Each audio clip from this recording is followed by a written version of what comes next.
Yo, what's up mga kabiyahe? Ayun, gumawa tayo ng video ngayon dahil nalalapit na naman ang Chinese New Year at alam naman natin dito sa Taiwan, ito long vacation para sa ating mga OFW.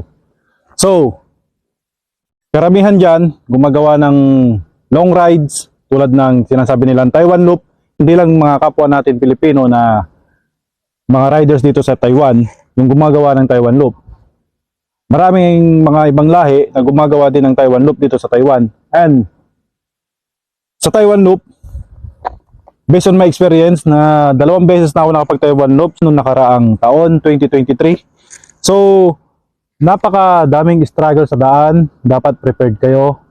Dapat handa kayo na yung biyahe nyo is aasahan nyo na may mga hindi magandang mangyayari. May mga ulan, may mga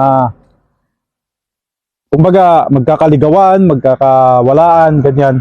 So, gumawa ako ng video para at least magkaroon ng konting idea, makapag-share ako ng experience ko sa inyo para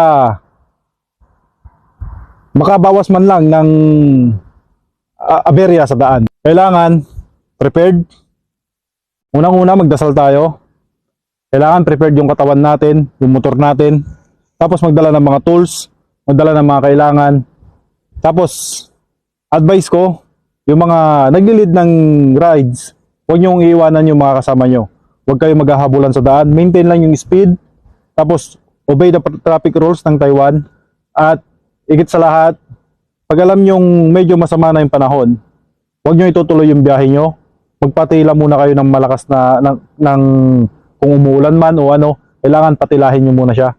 Tapos, sa mga first timer, kailangan mas i-enjoy nyo yung rides. I-enjoy nyo yung lugar, yung buong Taiwan Loop kasi I'm sure pagsisisihan nyo kapag may mga lugar kayo na hindi napuntahan.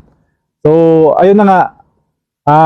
Sa susunod na video ko, ibibigay ko yung mga lugar na pwedeng gawing overnight stopover, tapos kung saan yung mga pwedeng mga lugar, kung saan pwedeng magpa-picture, kung saan pwedeng mag-stop para mamasyal, ganyan. So, shout out sa lahat ng Filipino Riders Group dito sa Taiwan.